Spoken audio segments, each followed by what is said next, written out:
Fikiria msichana mzuri aliyekula nyama mbichi moja kwa moja tokea uwindaji. Damu ikimtiririka kidevu chake na hata simba wa porini walimfuata kama mbwa. Watu wa kijiji hawakuweza kuamini kile walichokiona. Aliitwa Amina na sababu ya kula chakula kisichopikwa tu iliwashangaza wote. Bonyeza subscribe kwa hadithi zaidi za simulizi na tuambie unatazama kutoka wapi. Hapo zamani za kale, kulikuwa na kijiji kidogo cha makumbusho kilicho pembezoni mwa msitu mkubwa wa kijani kibichi Afrika Mashariki. Watu wa kijiji hiki waliishi katika nyumba za udongo na nyasi, wakipanda mihogo, ndizi na viazi vitamu mashambani mwao. Kila siku, wanaume walienda kuwindaji au kuvua samaki mtoni Rufiji, wakati wanawake walipika chakula juu ya moto na kuwaambia watoto hadithi za kale. Kijiji hiki kiliitwa Makumbusho, na watu wake walikuwa na furaha kubwa. Watu wa Makumbusho walikuwa na furaha, walipiga nyimbo na kucheza ngoma chini ya mwezi. Lakini siku moja, msichana wa ajabu alikuja kijijini. Jina lake aliitwa Wanjiru. Alikuwa mrefu na mzuri, ngozi yake nyeusi ilimeremeta kama anga la usiku wenye nyota. Macho yake yalikuwa na mwangaza kama nyota za asubuhi. Alivaa kitambaa kimoja tu mwilini na alibeba kikapu kidogo. Wanjiru hakuzungumza sana, alitabasamu kwa kila mtu, lakini alijitenga peke yake. Wenyeji wa kijiji walimkaribisha kwa upole, walimpa nyumba ndogo ya kuishi. Mzee wa kijiji, Mzee Kamau, alimwambia, "Karibu Makumbusho. Unaweza kukaa hapa, lakini tuambie, unatoka wapi?" Wanjiru alitazama chini. Kwa sauti ya upole alisema, "Ninatoka mbali sana, kutoka msituni wa kina." Hakusema zaidi. Wenyeji walitaka kujua hadithi yake, lakini hawakumuuliza mengi. Katika mila yetu ya Afrika, tunawaheshimu wageni wa kwanza. Hivi karibuni, watu walianza kuona jambo la ajabu sana kuhusu Wanjiru. Hakula chakula kilichopikwa kamwe. Kila siku alienda msituni akachuma matunda. Alikula maembe, machungwa na mapaipai. Alikula hayo matunda bila kuyamenya, akila hata maganda yake. Pia alichuma majani na mizizi, akiyakula mabichi kutoka ardhini. Hakuna moto, hakuna sufuria, hakuna mchuzi. Wanawake wa kijiji walipika vyakula vizuri sana. Walipika ugali wa muhogo na mchuzi wa samaki wenye pilipili kali. Harufu ilikuwa nzuri, ikawafanya wote kuwa na njaa. Lakini Wanjiru alisema, "La, asante." Alisema, "Mimi nakula chakula kisichopikwa tu." Wanawake walitazamana. Mama Neema, mwanamke mnene aliyependa kucheka, aliuliza, "Kwa nini?" "Chakula kilichopikwa ni bora zaidi. Ni cha moto na kitamu." Wanjiru alitabasamu. "Chakula kisichopikwa ni kizuri kwangu," alisema. "Kinanipa nguvu." Lakini hakueleza kwa nini. Watoto walimtazama kwa mshangao. Walimfuata msituni. "Wanjiru, kwa nini bila moto?" aliuliza mvulana mdogo aliyeitwa Baraka. Alikuwa na umri wa miaka 7 na alizingatia kila kitu. Wanjiru aliinama chini. "Moto ni wa joto," alisema. "Unabadilisha vitu. Mimi napenda vitu vilivyo hali yake ya asili." Baraka alikimbia kurudi kuwaambia marafiki zake. "Yeye ni mchawi," alisema. Watoto walinong'onezana. Je, Wanjiru ni pepo au mchawi? Lakini alikuwa na huruma. Aliwasaidia wazee kubeba maji. Alicheza na watoto na kuwafundisha nyimbo za msituni. Jioni moja, wenyeji wa kijiji walikaa kuzunguka moto mkubwa. Walisimulia hadithi. Mzee Kamau alianza. Hapo zamani kulikuwa na simba aliyezungumza na miti. Kila mtu alisikiliza kwa makini. Kisha ilikuwa zamu ya Wanjiru. "Tusimulie hadithi," alisema Mama Neema. Wanjiru alikubali. "Sawa. Msituni mwa kina Mia kuna mto unaoimba." Siku moja msichana alienda mtoni. Alikunywa maji, lakini maji yalikuwa ya kichawi. Yalimfanya aone mioyo ya wanyama. Wenyeji walijikuta mbele zaidi. Nini kilichotokea baadaye? Aliuliza Baraka. Wanjiru alisimama. Hiyo ni kwa usiku mwingine. Watu walitaka kujua zaidi, lakini alisimama na kwenda nyumbani kwake. Usiku huo, mambo ya ajabu yalitokea. Wanyama msituni walipiga kelele kubwa. Tumbili walipiga mayowe. Ndege waliruka kwa makundi makubwa. Wenyeji waliamka. Nini hicho? Alisema mzee Kamau. Asubuhi walipata nyayo za mguu karibu na nyumba ya Wanjiru. Nyayo kubwa kama za simba, lakini hakuna simba aliyekuja kijijini. Wanjiru, ulisikia kelele? Aliuliza mama Neema. Ndiyo, alisema Wanjiru. Msitu unazungumza usiku. Alikula ndizi mbichi na kutabasamu. Wenyeji walikuwa na wasiwasi. Kwa nini nyayo? Kwa nini kelele? Na kwa nini chakula kisichopikwa tu? Hawakujua kuwa wanyama yenye damu na simba rafiki walikuwa wakija hivi karibuni. Siku zilipita. Wanjiru alikuwa sehemu ya kijiji, lakini fumbo lilikuwa zaidi. Siku moja, mwindaji aliyeitwa Juma alienda msituni. Alimuona Wanjiru akizungumza na nyoka mkubwa. Nyoka hakumng'ata, alisikiza tu. Juma alikimbia kurudi. Wanjiru anazungumza na nyoka, aliwaambia wote. Wenyeji walikusanyika. Lazima tumuulize, alisema mzee Kamau. Kwa nini anakula chakula kisichopikwa tu? Siri yake ni nini? Walikwenda nyumbani kwake. Wanjiru, alisema mzee, tuambie ukweli. Kwa nini hakuna chakula kilichopikwa? Wanjiru alionekana huzuni. Macho yake yalijaa machozi. Ni hadithi ndefu, alisema. Kutoka zamani zangu. Kama nitawaeleza, mtashangaa. Watu walisema, tuambie, tunataka kujua. Wanjiru alivuta pumzi ndefu. Sawa, ilianza nilipokuwa mtoto mdogo. Msituni kulikuwa na pepo. Ghafla ngurumo kubwa lilikuja kutoka msituni. Ardhi ilitetemeka. Kila mtu alitazama. Kivuli kikubwa kilitembea katika miti. Hicho ni nini? Alipiga kelele Baraka. Wanjiru alisimama. Inakuja, alinong'oneza. Sababu ambayo iko hapa. Wenyeji waliganda. Nini kilikuwa kinakuja? Kwa nini Wanjiru waliogopa? Walisubiri, mioyo ikipiga kwa kasi. Ngurumo kubwa lilikuja tena. Lilikuwa kirefu na la nguvu kama radi msituni. Wenyeji walirudi nyuma. Watoto walijificha nyuma ya mama zao. Mzee Kamau alishika fimbo yake kwa nguvu. Tulieni, alisema. Sisi ni wengi. Hakuna kitakachoweza kutudhuru. Wanjiru hakurudi nyuma. Alisimama kimya na kutazama miti. Uso wake haukuonyesha hofu, ulionyesha huzuni. Msiogope, alisema kwa sauti ya chini. Hata tuwaumiza. Kutoka majani ya kijani kibichi, simba mkubwa alitoka polepole. Alikuwa simba mkubwa kuliko wote waliowahi kuona. Manyoya yake yalikuwa ya dhahabu na nyeusi. Macho yake yalikuwa ya manjano kama moto. Simba alisimama pembeni mwa kijiji. Alitazama watu. Hakuna aliyekimbia, hakuna aliyezungumza. Simba aliketi chini kama mbwa mkubwa. Kisha jambo la ajabu sana lilifanyika. Simba alimtazama Wanjiru tu. Wanjiru alimwendea polepole. Hakukimbia, hakupiga kelele. Alienda karibu na kugusa kichwa chake. Simba alifumba macho na kutoa sauti ya upole kama paka anapofurahi. Wenyeji walifungua vinywa vyao kwa mshangao. Anagusa simba, alinong'oneza mama Neema. Na hamlii. Macho ya Baraka yalikuwa makubwa. Wanjiru, vipi? Aliuliza kwa sauti ndogo. Wanjiru aligeuka kwa watu. Simba alibaki kando yake. Huyu ni Mosi, alisema. Yeye ni rafiki yangu. Amekuja kwa sababu alinisikia nikisema kuhusu zamani zangu. Anataka kunilinda.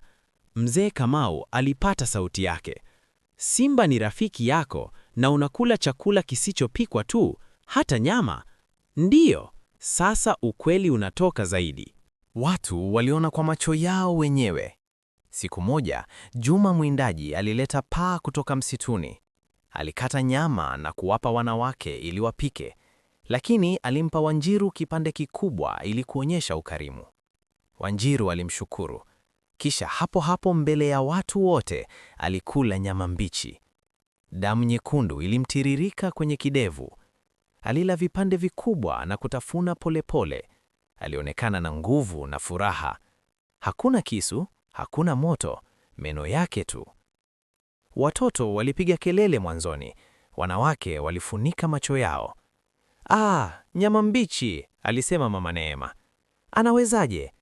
Lakini Wanjiru hakuugua. Alikuwa na nguvu zaidi kuliko wawindaji. Aliweza kukimbia kasi kama upepo. Aliweza kubeba mitungi mizito ya maji kwa mkono mmoja tu, na sasa simba alimfuata kama mbwa mdogo. Wiki ile ile, wavuvi walileta samaki wakubwa kutoka mtoni. Walimpa Wanjiru samaki wa sato ambaye alikuwa bado anaenda kwa mwendo mdogo. Wanjiru aliuchukua, aliungata mbichi, magamba na yote, alikula macho, kichwa, kila kitu. Mifupa ilisikika ikivunjika. Alitabasamu. Hii ni nzuri, alisema. Mbichi kutoka majini, imejaa uhai. Wenyeji walizungumza usiku kucha. Anakula nyama mbichi, samaki mbichi, kila kitu mbichi, na wanyama wanapenda. Nani? Wengine walisema ni pepo wa msichana. Wengine walisema amebarikiwa na miungu ya msitu. Wengine waliogopa. Labda ni nusu mnyama, alisema mwanamke mzee mmoja. Lakini Wanjiru alikuwa na huruma daima. Alisaidia kulima, alibeba wagonjwa kwa mganga. Alisimulia hadithi nzuri. Na mosi, simba hakumdhuru mtu yeyote. Alilala nje ya nyumba yake. Tumbili walimletea matunda. Ndege walikaa begani mwake. Hata nyoka walikuja karibu, lakini hawakung'ata. Usiku mmoja, mwezi ulikuwa mkamilifu na mwangavu. Kijiji kilikuwa na moto mkubwa tena. Kila mtu alikaa kuzunguka. Mosi alilala karibu na Wanjiru kama mlinzi. Mzee Kamau alizungumza. Wanjiru, tumeona mambo mengi ya ajabu. Unakula chakula kisichopikwa tu. Wanyama wanakufuata, simba anakupenda. Tafadhali, tuambie hadithi yako sasa. Kwa nini unakula hivyo? Nini kilitokea zamani? Wanjiru alitazama moto. Macho yake yalikuwa na machozi tena. Mosi aliweka kichwa chake kikubwa kwenye mguu wake. Aligusa manyoya yake. Ilianza miaka mingi iliyopita, alianza. Nilikuwa msichana mdogo, miaka 8 tu. Kijiji changu kilikuwa mbali sana msituni wa kina. Siku moja nilienda kucheza karibu na mto wa siri. Hakuna aliyejua mto ule. Ulikuwa umefichwa na miti mikubwa. Nilikuwa na kiu. Nilikunywa maji. Lakini maji hayakuwa ya kawaida. Yalikuwa ya kichawi kutoka kwa pepo wa kale. Nilipokunywa, mwili wangu ulibadilika. Sikuweza kula chakula kilichopikwa tena. Chakula cha moto kilinifanya niugue sana. Kilichounguza ndani yangu kama sumu. Lakini chakula kisichopikwa, nyama mbichi, samaki mbichi, majani mbichi, kila kitu mbichi kilinipa nguvu. Na wanyama walihisi pepo aliyekuwa ndani yangu. Walijua sasa nilikuwa sehemu ya msitu, wakawa familia yangu. Wenyeji walisikiliza, hakuna aliyezungumza. Baraka aliinama mbele. Na simba? Aliuliza. Wanjiru alitabasamu kidogo.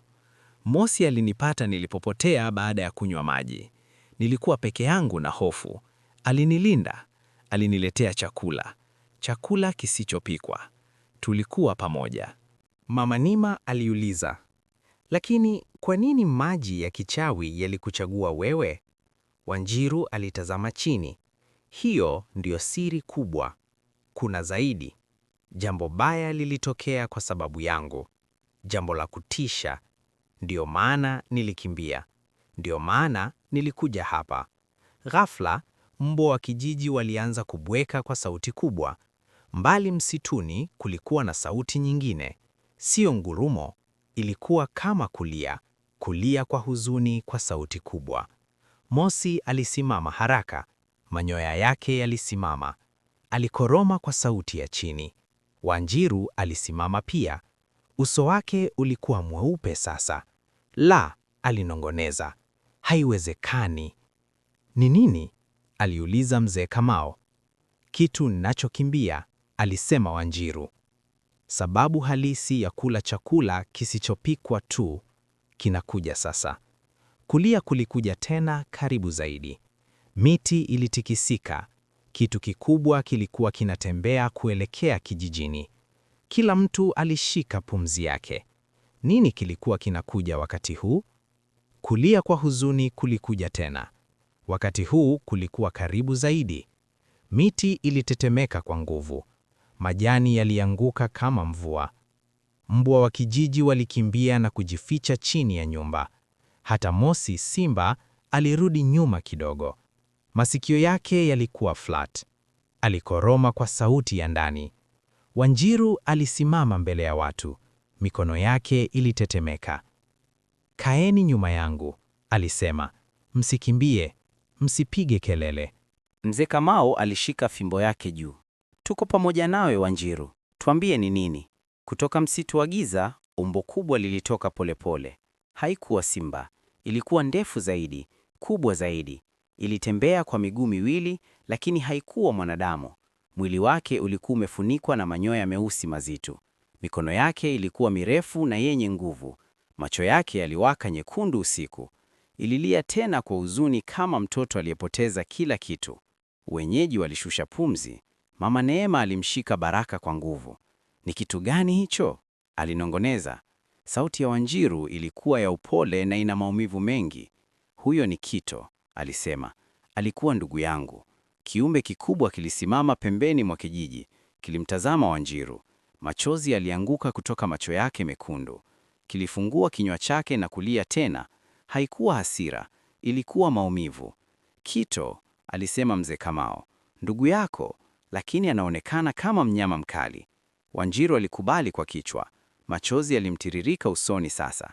Ndiyo, yeye ni nusu mwanadamu, nusu mnyama sasa kwa sababu yangu.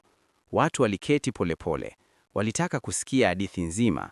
Mosi alilala lakini aliweka macho yake kwa Kito. Kito alikaa pia mbali kama angeogopa kuja karibu zaidi. Wanjiru alianza kuzungumza.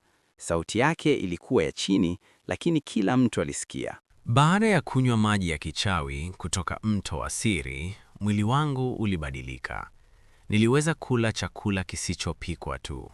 Wanyama walipenda. Nilikuwa na nguvu, lakini uchawi ulikuwa mkubwa sana kwa msichana mdogo. Siku moja nilirudi kijijini kwangu na Mosi. Familia yangu ilifurahi kuniona. Ndugu yangu mdogo Kito alikuwa na umri wa miaka 5 tu. Alinifuata kila mahali. Nilitaka kumwonyesha mto wa kichawi. Nilidhani ungemfanya awe na nguvu pia. Tulienda pamoja, sisi wawili tu. Kito alikuwa na kiu. Alikunywa maji kama nilivyofanya, lakini pepo walighadhibika. Walisema mtu mmoja tu anaweza kunywa maji kwa miaka mingi. Watu wawili walipokunywa karibu sana wakati, uchawi ulibadilika kwa mbaya. Ulikuwa laana. Kwangu, uchawi ulibaki mzuri, na kula chakula kisichopikwa na kuishi na wanyama. Lakini kwa Kito, uchawi ulipinda. Mwili wake ulikuwa haraka. Manyoya yalikuwa kwenye ngozi yake. Meno yake yakawa makali. Hakuweza kuzungumza maneno tena. Analia tu. Na sehemu mbaya zaidi, chakula kilichopikwa kikawa sumu kwake pia. Lakini chakula kisichopikwa hakitoshi kwake. Anahitaji zaidi na zaidi. Alikuwa mkali. Kijiji chetu kiliogopa. Walisema Kito ni mnyama mkali. Walitaka kumuua. Sikuweza kuruhusu hilo litokee. Basi usiku mmoja nilichukua Kito na Mosi na tukakimbia msituni wa Kiina. Nilimwacha huko kwa sababu alikuwa mkubwa sana na huzuni sana. Alilia kila usiku. Nilidhani angekuwa salama peke yake na wanyama, lakini alifuata harufu yangu. Alinitembelea miaka yote hii. Sasa amenipata. Watu walikuwa kimya. Baraka alikuwa na machozi machoni. Kwa hivyo unakula chakula kisichopikwa tu kwa sababu ya maji ya kichawi? Ndiyo, alisema Wanjiru. Lakini sababu halisi ya kula chakula kisichopikwa tu, sababu inayoumiza moyo wangu, ni kwa sababu ikiwa nitakula hata tone moja ya chakula kilichopikwa, uchawi utavunjika. Uchawi mzuri ulio ndani yangu utaondoka, na laana kwa Kito itakuwa mbaya zaidi. Atakuwa mnyama kamili. Atapoteza sehemu ya mwisho ya moyo wake wa kibinadamu. Atawadhuru watu. Yote kwa sababu nilikuwa na ubinafsi na nilimpeleka mtoni. Kito alilia kwa upole. Aliweka mikono yake mikubwa ardhini. Alionekana kama anataka kuja karibu, lakini alikuwa na hofu. Mama Neema alisimama.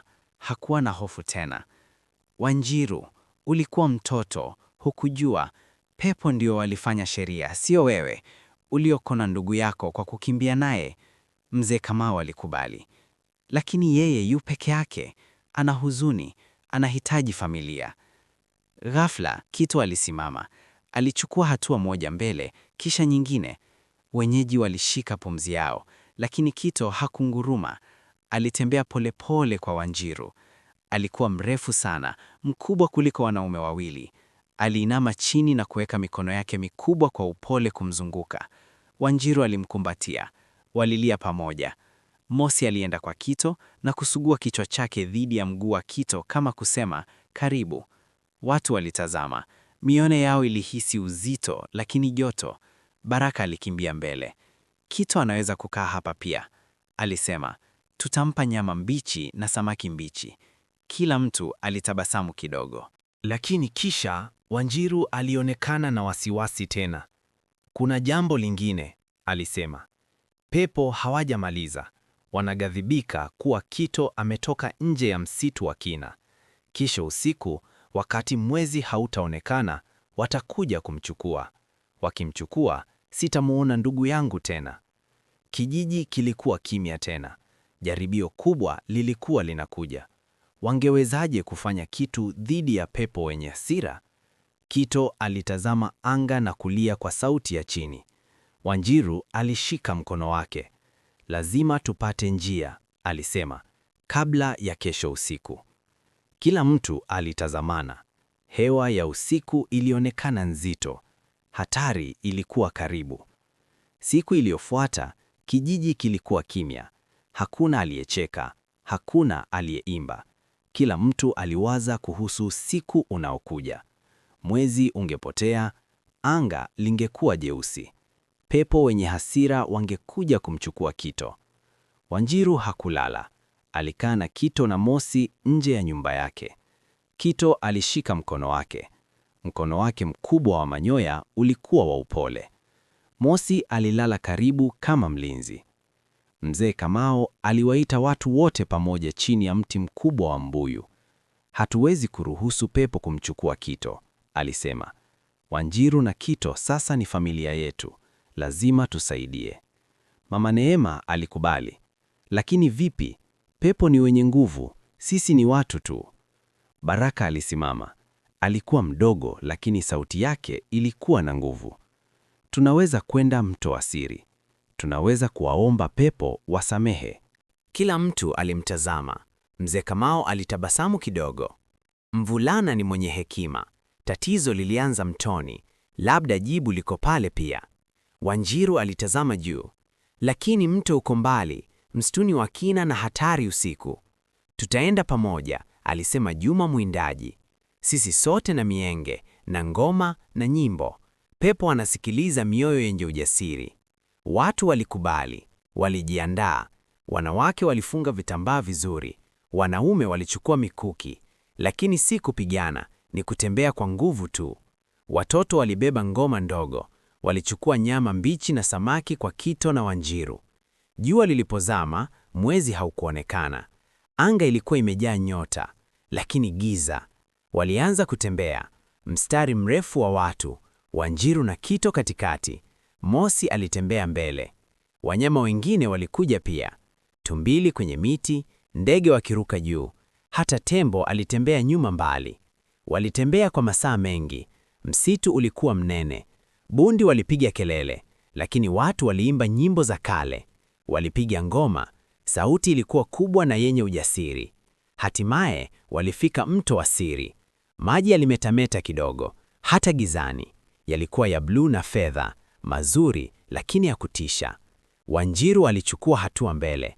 Pepo wakuu wa mto, aliita. Tunakuja kwa heshima, tunakuja kwa upendo. Upepo ulivuma kwa nguvu, miti ilisogea, ukungu ukatoka majini. Kisha umbo zilidhihiri, umbo ndefu nyembamba zilizofanywa na mwanga na kivuli. Pepo hawakuwa na nyuso, macho tu kama nyota zinazong'aa.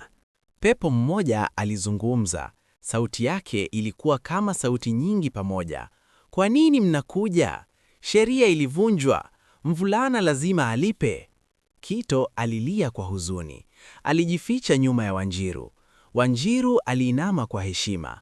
Pepo wakuu, nilikuwa mdogo na mjinga, nilimpeleka ndugu yangu hapa, lakini tazameni, yeye anateseka kila siku. Amepoteza maneno yake, amepoteza nyumbani kwake. Je, hiyo haitoshi?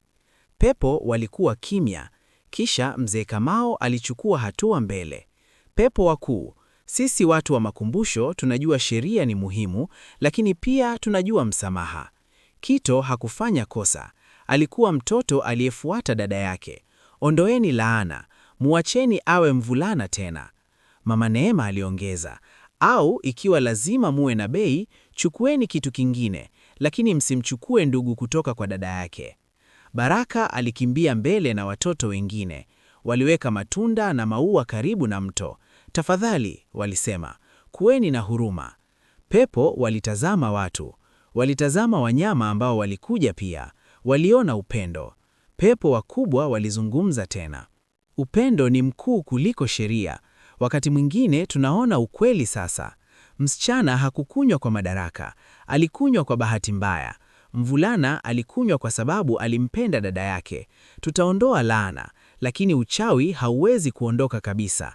Msichana na mvulana watahitaji chakula kisichopikwa daima. Itawapa nguvu na kuwaweka karibu na msitu. Wanyama watawapenda daima, lakini mvulana anaweza kuchagua. Kito alitazama juu. Manyoya kwenye mwili wake yalianza kung'aa. Polepole yaliondoka.